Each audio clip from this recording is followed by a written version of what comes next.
What's up, everybody? So we are going to do a Ron's Terminator swap on a 582 Chevy big block engine.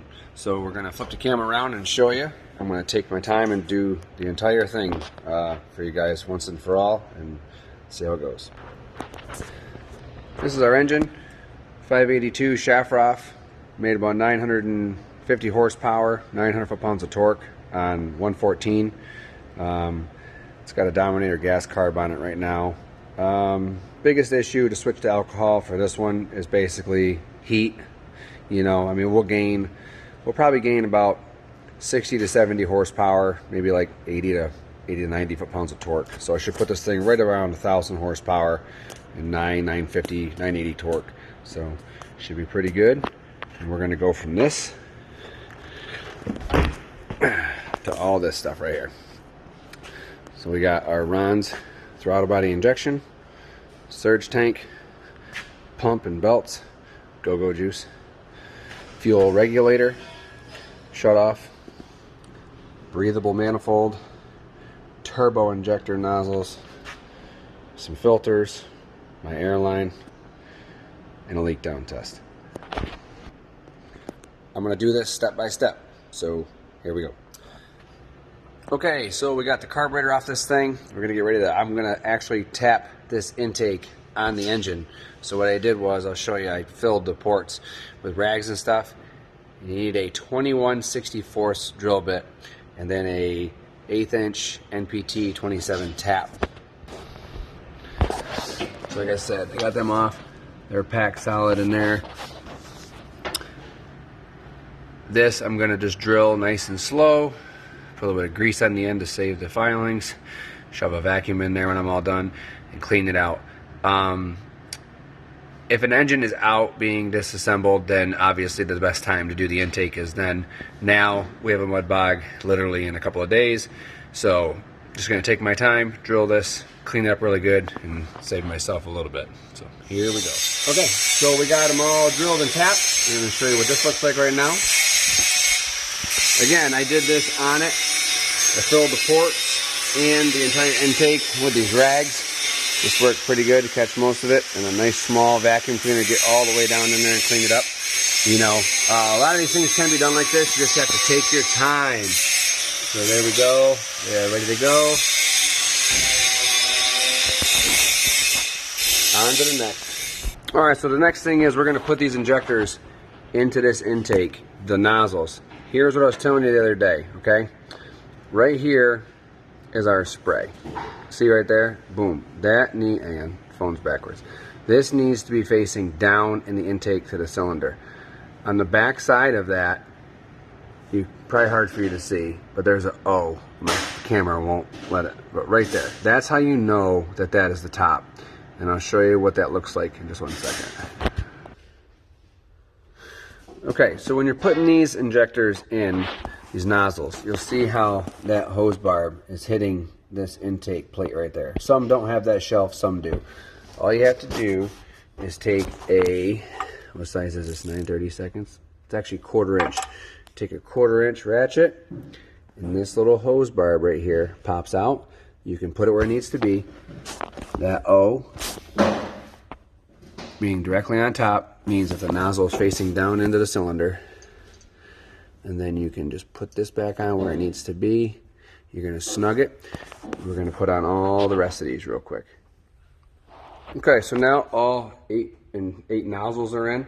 They're all pointing the right direction. And I have all of my little hose barbs tightened up. Again, I took them off to clear this plate here. Remember that there's 4 for each side. You'll have to see where that O is. My phone sucks here. Where that O is in this thing here, you want this pointing in the direction of where the manifold is going to be. Not this manifold. That's what this is called right here. And I'm going to show you where this goes. So we welded a bolt onto the top of the thermostat housing right there. Right? Just a 1/4 inch 20 bolt on top of this. So now what you do is take this. I'm going to screw this on. All right, we'll see if it goes all the way down. Great. Pretty close. And then I have a shitload of wrenches here. I'm just gonna see what size this is. It's not this, it's 7/16. And we're gonna wanna just snug this thing so that we're kinda like a little bit more sideways. So what I'm gonna do is back this off here, like this right there kinda. And that's what I use this bottom nut for, okay? Bottom nut is gonna get tightened. And then that manifold is all good. So I got to clear that thermostat housing just a little bit. So we're going to go like that right there. Okay, so now you can see what that looks like. And then I'm going to show you next what we do with the breathers. Alright, so here we are. This is where the badassness of this kit comes into play. This is why you want these injectors, nozzles, over the other ones. So the other old style, they have a foam like air filter that goes here, and then it gets all covered with mud. So now if you're four-wheeling and it happens and the engine bay's open in some spots and mud gets up on top of here, gets in those styrofoam ones, plugs the air, and it starves the cylinder, and you hear it pop, pop, pop. You gotta blow the jet out and everything else. This thing here seals it 100%, takes each individual line and runs it to this manifold right here. Now what I'm going to do when I'm all done, I'm going to put a 3/8 line on this. I'm going to run it into my cab. I'm going to put a breather on the end of it. So this whole system is basically 100% sealed and basically mud proof. Now I'm going to hook up the throttle body and some other stuff, and then we'll pick up from there. Okay, so before I put this throttle body on, I'm just going to go through. So the nozzles are all in. I got my jets in here now. They go right in there. All right, and the fuel lines will go there. Something else I've done on the last two trucks I did is right here, you put a 1-inch spacer plate in there, and then I tap it with a 1/8 inch NPT hitting with like a hose barb, 1/4 inch, 5/16 line. And then what I'll do off of here, off of right here, is I'll run this over to here somewhere. And I'm going to put a little inline, little mini low pressure fuel pump and a little catch can for gas to basically prime this. I used to kind of give it a shot of gas when it's cold out manually to start it, but sometimes it's just a pain in the butt. So this way here you can do it from in the cab, and then before you go out to the next event you can fill the can, and I'll show you all that by the time we're all said and done. So now we're going to put the throttle body on. Alright, so now pretty much everything is hooked up on this side. Throttle body's on. Spacer plate. All the injector lines are hooked up to the nozzles. Your manifold is done. I'll hook up my fuel shutoff cable from there to there in a minute, get it run into the cab. I'll move these return springs in a minute just to show you. Depending on what throttle linkage you're going to run, sometimes I'll just run a jegs with like a low car cable or something like that. One thing you're going to want to do is space this up. You're going to need to space this piece off because, I don't know if you can see or not, but yeah, these rods right here are going to hit if you don't space it just. You'll see back here I've got a couple washers and stuff under there. You want to make sure that that's free and clear. Alright. Okay, so when it comes to mandrels, one thing that you're going to have to make sure of is which one you actually need. The one that they sent me from Ron's is only like a 4-inch. I need a 6-inch. Don't mind that little bandage over there that got hurt last time. So this is the one that I'm going to need. I'm going to show you why. The one they sent. And again, it really all depends on which pulleys you're running. We're running B serpentine. This one sets way inside. This one here will be out where I need it to be. Alright. Stay tuned. Hooked up. Where you're going to have to get a little creative, this always sucks, is when it gets to mounting this pump. I'm going to flip around and show you here in a second. So right here, okay, you got to mount your pump. I ended up using one of the factory brackets, put some spacers behind it to shim it off of the block. I ended up making a bracket off of the oil pan. Nothing real crazy fancy for this one. But you don't want that to move. and I used the belt that they had supplied, okay? So that's the only time that you better have some patience. Plus in this truck, it's really tight in here anyway. Once you get that done, that line right there comes out of the surge tank, comes all the way down, feeds the bottom of the pump. Then the other line up in there somewhere, right there, comes out of the pump. And I'll show you. That's gonna go up to the barrel valve. The only thing I'm lacking, because they were out of stock for right now, is just one more filter from the pump to the barrel valve. I'll have that next week, and I'll put it right in line right there. So the way this works is from your fuel cell, the way I do it is I run it all the way up, and I get a alcohol regulator, just a Jegs regulator. From that regulator, dash 8 out of there to a filter, which then goes and feeds this surge tank right here. So now this surge tank, all that is just a Holley float bowl. So that's only good for, like, 8 PSI, just like a regular carburetor. So I usually set this to about 6 to 7. Hit that fuel pump switch real quick.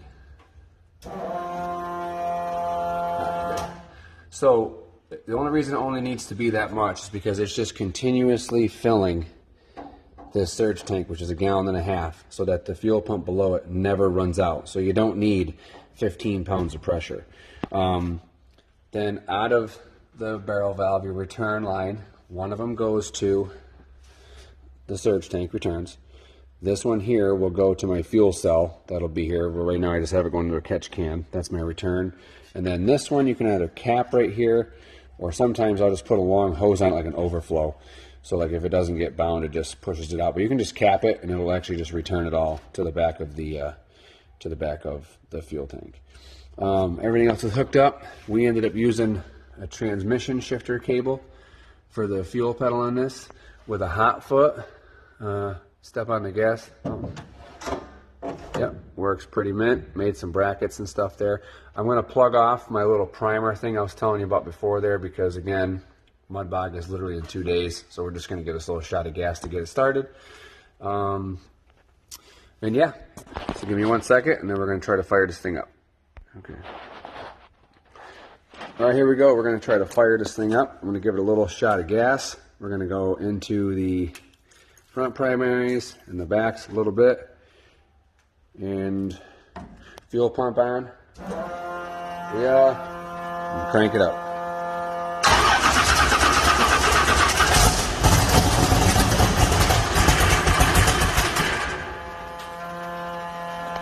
One more little shot of gas. Give it just a little bit more fuel on that lever.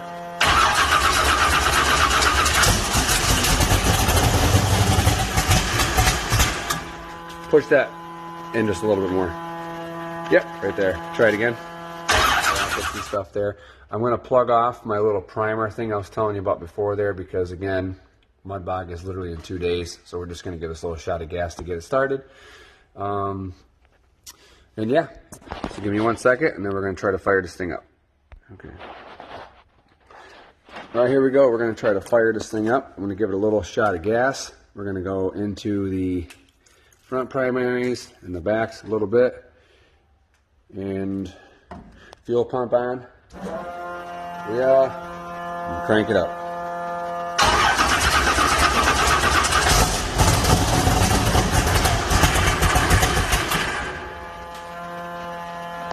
One more little shot of gas. Give it just a little bit more fuel on that lever.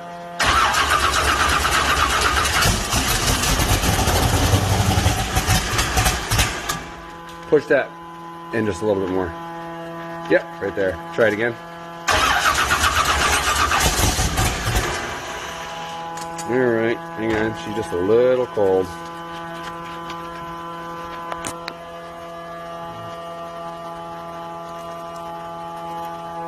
Try that.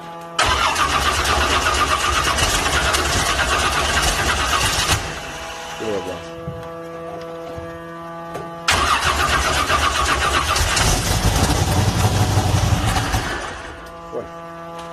Cold-blooded bitch.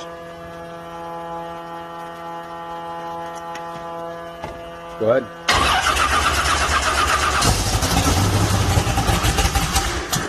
Oh. You're going to have to just kind of pedal it to keep it running. Go ahead.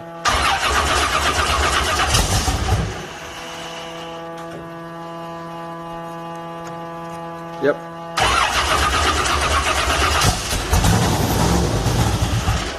Huh. Open that thing all the way up. The alcohol. Yep. Try that.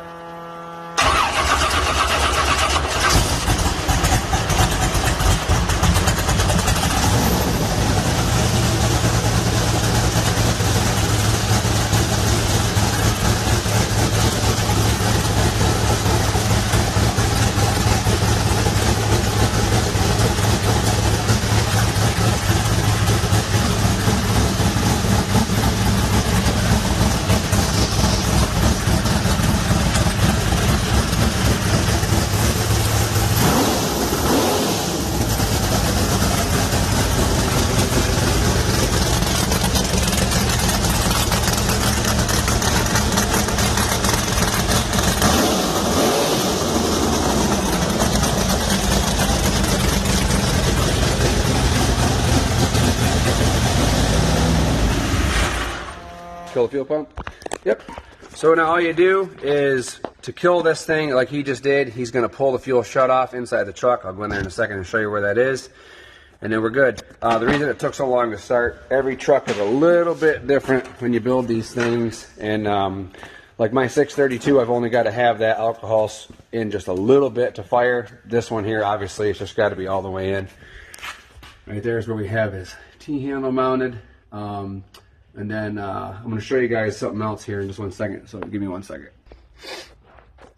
Alright, so here's a little trick for a lot of you alcohol guys. So again, when Dalton was in here, so like on my 632, so like that's all the way in. On my 632, I've only got to put it in that far to start it. This one here, obviously like to be right there. What you can do is when you're out at an event or something like that, this stuff is meant for drag cars. It's meant to literally warm up, push it in, and go down the track. When you're mud bogging, it's a lot different. So this is what shuts it off, right? And then you just literally, you repeat the process every single time. So what you're going to do is when you go to start this thing, you're going to just turn on the fuel, you're going to push it in a little bit, and then you're going to fire it. And when you shut it off, pull it out, truck stalls, turn off the fuel pump, and you're done. Now, when you're at an event, and this thing's, so like, room, you get it running, it's fired up. Once it's running, you can pull this back. Like, you don't want to pull it back too far because it'll stall. But if you start to pull it back to where you hear the engine go, push it in, now you're only giving the engine a very minimal amount of fuel that it needs. It's not going to lean out or anything. It's just at an idle, okay? But you have to remember this. This here will save you quite a bit of fuel while you're bebopping around from mud pit to mud pit and trying to, you know, cruise through the woods or whatever. But when you get really good at this, because you'll forget when it's go time, you got to push that thing in. So if I'm in a mud pit and I'm cruising around and I'm driving back to a swamp and I'm sitting there and, you know, and you're just cruising and you're sitting there and then it's time to go, it's boom, pedal, right? And then, so you don't always want to keep jerking it, but you can cut this back to save on fuel consumption, because alcohol with something like this is probably going to burn about a gallon a minute. And then that's pretty much it. You know, so what I'm going to do here real quick is I'm just going to try to fire it up in the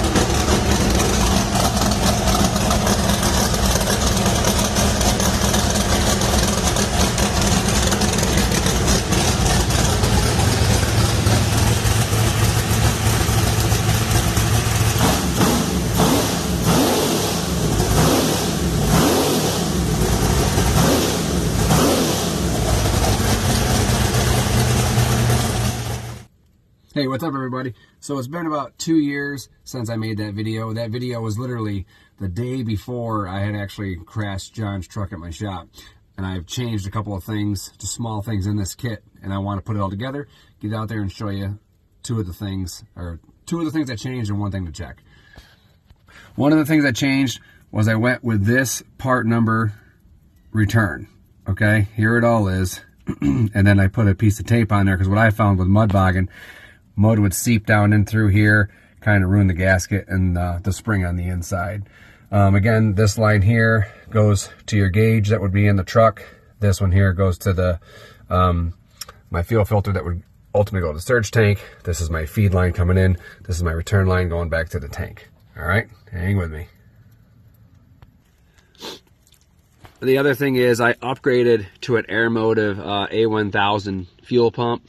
And then, like I said, when I set mine up, there's my fuel tank. You know, it doesn't hurt if you're running alcohol to put 2 3/8 barbs in there with a line so you can see how much fuel you have. This was a 50-gallon fuel cell. My line's right there. There's my shut-off. I have a filter just before. And then I have my fuel pump. The reason that I went with this was because in that video, you heard, you know, when you clicked it on, I used to run a Holley black fuel pump, and what that was a constant 14 psi pump. So what it would do was it would deadhead, and a lot of guys run that and they have pretty good luck with it because they don't run all that often. What I wasn't realizing was that the regulator that I had used was literally just like a carb regulator, and it just didn't work well for what I needed to do. This way here, I put a regulator return, bigger fuel pump, constant flow. It works effortlessly. I have one more thing to show you. All right, this one is important because this is what caused the accident. Don't mind me. That was 2 years ago in the summertime. It is now March, end of March, and we just got a foot of snow. So I want you guys to be safe. This is actually the same motor that came out of that truck. It is here since things have happened, but I'm gonna show you what caused that accident that day that I never had checked, but I do now. So this is actually identical as to what you just watched in the video. Everything is still here. The one thing that caused the accident that I did not check, and I've never really ever had to check, when I put this system on, I did a leak down test and everything came right in at like 27%. So I did not fuck with it, okay? What happened was, when I was driving in that video, you can see that I had a hot foot, okay? Right here, now this has been adjusted, okay? The butterflies are straight up and down. What happened with this, when it came, this was shorter, okay? I never went wide open. This ended up cantilevering over right here at this fitting, right there. It rolled past itself, if you can understand. So like it kind of slipped underneath and locked this thing wide open. And I went for one hell of a ride. I lived. So that was a heck of a time. That was literally, those videos that you just watched were literally the day before I tested it. Truck ran great. I wouldn't call it a rookie mistake by me because I've run 7 or 8 Ron's kits. I've never had to really check them. That was one there, and every single time before that thing leaves your shop, I'm telling you, just by hand or have somebody in the cab and just wrap it wide open, wide open, wide open. Not even running, and just make sure that you have enough throwback. I always run 2 return springs so it pulls it back. It wasn't enough. When I got in it, I mashed the gas and it just locked over itself, cammed over, I guess it's called, and then we went for a ride. I hope this video works. It's about as simple of a kit as you can get. It's a little costly. I don't know exactly, but you can call Ron's. Everything I listed in there has all the part number, or has all of the verbiage for what you're going to need to tell them, and you should be able to go. I hope that video helps. Do the updates that I told you. Go with the regulator return, and then go with like a Airmotive pump, or I mean, you can still run a Holley Black. The Holley Black it worked very well. The problem was, for years I didn't realize, just stupid, that it was deadheading. It was hitting that regulator and it had nowhere to go, so it just constantly, and after a while, you'd burn the pump up. Once I put the other regulator return on it, awesome, constant free flow, awesome horsepower, and there you go. That's your Ron's Terminator Mud Bog tip from B-Rap Fab and your buddy Adam. Hope you enjoyed it. See ya.